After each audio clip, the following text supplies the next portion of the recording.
What is on your radar, Kim? Well, Glenn Beck was on Tucker Carlson's show last week touting what has been called a right-wing conspiracy theory and discussing his new book, The Great Reset, Joe Biden and the Rise of 21st Century Fascism. It explains why the schools are tracking with the DOJ, why Fauci with the vaccine mandates, why Fauci is hiding his relationship with big pharmaceutical, our gas prices, the First Amendment rights, the January 6th people being set up by the FBI. All of this, Tucker, this is the most important book I have read. This is the most important, or that I've written, this is the most important topic of my career, and I think this is the most important topic in the world today. The Great Reset is not a conspiracy theory. It is something that the Davos people have put together along with the World Economic Forum. Okay, well, maybe that all sounds a little bit loony, and believe me, I do think Glenn Beck tends to be a loon, but maybe this isn't such a crazy conspiracy theory after all. And after seeing everything we've seen with the governments enacting all sorts of authoritarian controls and many other conspiracy theories coming true, maybe there's something to be concerned about. So what is the Great Reset? The name even sounds conspiratorial, but believe it or not, it's a real thing. The Great Reset started off as the name of a meeting held by the World Economic Forum in the summer of 2020. The World Economic Forum began in the 70s. It's basically a club made up of world leaders, corporations, and other wealthy elites. Every year, they get together in Davos, Switzerland, and pontificate about how to best manage the world and solve problems. This year, the meeting starts today. However, due to the pandemic, like last year, the winter in-person Davos meeting has been postponed to summer, and instead they'll be hosting the meetings this week online. And the conference kicks off today with a special opening speech by China's Xi Jinping. But basically, think of it as a bunch of hoity-toities getting together in a bougie ski resort town to make connections, rub elbows, collaborate. Sometimes world leaders make some peace and prevent war, which is a good thing. Sometimes people will fundraise money for causes, which is also a good thing. But mostly it's a way for elites and world leaders to get together and scheme up new ways to march us towards a more globalized world. Ideas like NAFTA were born in Davos at their annual meeting. Now, the Great Reset is the name of one of those meetings, and it's since turned into an entire agenda with its own microsite attached to the main World Economic Forum website. And the founder of the World Economic Forum has even written a book titled The Great Reset. So it's very real. Now, the idea is the COVID pandemic has been so disruptive, it's exposed social, political, and economic weaknesses in the Western world. They claim COVID exposed breakdowns in a variety of sectors, from healthcare to education to finance to energy. They claim Western capitalism is the root cause of these issues, and a serious overhaul, a reset of the system is needed. Never mind the fact that most of the disruption was actually caused by governments shutting down businesses, societies, and schools, and now going a step further and telling people they must be vaccinated numerous times over in order to participate in the economy and society. Governments, no matter what their intentions have been, whether you think it's good or bad, they are the reason for the disruptions. But the Great Reset says either way, it's an opportunity to rebuild society in a way the global elites see best fit. Now, one thing that really stands out is that they're very vague about what this reset means or even looks like. They just insist it will be good for us. And because the reset blatantly blames Western capitalism, we see a lot of right-wing outlets such as Fox News and Breitbart going after the Great Reset, claiming it's ushering in socialism or communism. But as Glenn Beck mentioned later on in his interview with Tucker, he says he was wrong, that it wasn't about socialism or communism, that it's more about enacting a form of government similar to China's. And what does that mean exactly if it doesn't mean communism? Well, it means that you would own nothing. Everything would be owned by, most likely, one of the many World Economic Forum partner corporations, and you would have no privacy. Take a look at this video published in 2016 on the World Economic Forum's Facebook page.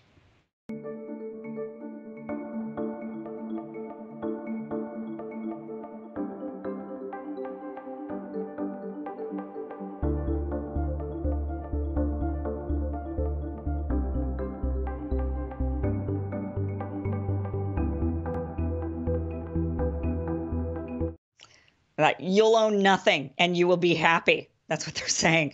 With inflation sky high and no signs of it slowing down, they might be right. We are on our way to becoming a nation of renters. But don't worry, it's nothing to fear, just the opposite, says Bloomberg, if you remember this story. Bloomberg, by the way, is one of the hundreds of partners with the World Economic Forum. And they list all of their partners on their website. Other partners include NBC, Google, New York Times, Pfizer, Moderna, AstraZeneca, Bill and Melinda Gates Foundation, Apple, Amazon, Goldman Sachs, and many, many others. On top of the idea we're just going to have to move towards the sharing economy, the elites have discussed eradicating paper money, making all transactions traceable. We've talked about the proposed plan for the IRS to audit all bank accounts with accumulation of $600 in annual deposits. Well, they've used the fear of global and domestic terrorism to justify and even make popular things like surveillance and censorship. They're limiting our ability to work, get an education, travel, and even enjoy life on the premise of bringing us safety. They're turning us against one another, vaccinated versus unvaccinated, right versus left, getting us to ban and cancel one another, ushering in a sort of organic social credit system. And my guess is many people would welcome a big tech or government-controlled social credit scoring system in the same vein as what has been rolled out in China. This would ensure they are only sharing restaurants and movie theaters with other do-gooders like themselves. But don't worry, everything is being done under the premise that this is all good for our own. This is all being done for our own good, the benefit of a collective society, and we will be happy. So what's really interesting about this Great Reset is the book that Klaus Schwab wrote. He's the founder of the World Economic Forum. He really goes into, if you read the book, it's pretty dystopian. And there's some really good ideas. People read it and they say, well, I agree with this. I agree that we need an overhaul to our healthcare system. I agree that we need an overhaul. We need to really focus on global warming. But the solution that him and these other elites have come up with is a very globalized economy, a globalized world, and one that lacks privacy, that lacks ownership, one that lacks many of the things that many of us find, many of us hold dear. They're saying, no, we got to get rid of that if we want to reset. And what's even more, I think, misleading about the Great Reset and the solution is they say, they blame it on capitalism. They say, well, it's Western capitalism that's the problem. But their solution is sort of more capitalism. I mean, they call it stakeholder capitalism, but it's just basically corporations will own everything. And they're saying there's got to be a merging between private and public sectors, and that the corporations will own everything and run most things. And then we're just going to have to, be beholden to them, to the banks and these corporations. And so it's really vague what this reset is, but this is why it's so alarming. And then when they run commercials like what they've run and they say all of these things, I mean, you can understand why people then look at this and say, what the heck is this? And then, it kind of turns into what seems conspiratorial, but I don't know. They're not really helping the cause. I mean, they're kind of giving fuel to the flame, right? They sure are. But I think the best way to think of Davos is as a branding convention for the global oligarchs. And each year, they come up with some new way to try to rebrand capitalism, rebrand the thing that has made them as powerful as they are, right, without having to do anything that undermines their power. And I think 2020 they went with a Great Reset because it was a pushback against the populism. They were recognizing that global populism was becoming a genuine threat to them. You and I talked this weekend about Naomi Klein's article in the Intercept. I would recommend everybody read that one. She says that this is not a conspiracy theory. What she says, it's a conspiracy smoothie, because it pulls in everything from the far left and everything from the far right and puts it all under the rubric of the Great Reset, and then gives people a way of thinking about it. But past years had been called, I think, 2012, I think, was the Great Transformation.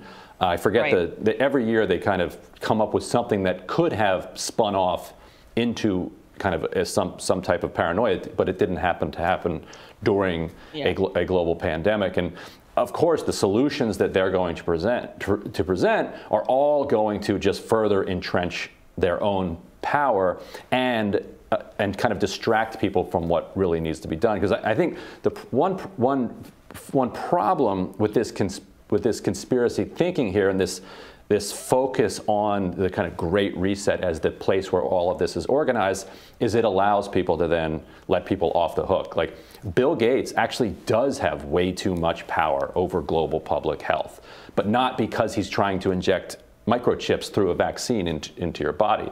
Big Pharma has too much power over people's lives. Big Oil actually is driving us to extinction. And it is just a handful of executives who are running these companies. Like these things are all facts. But then if you put them all together in this big conspiracy smoothie, it just becomes disaggregated and impossible for people to formulate a public response to, other than kind of anger culturally at people who then they identify as part of this Great Reset, and the oligarchs just get to continue to hum along. Well, because a lot of these problems are hard because, look, giving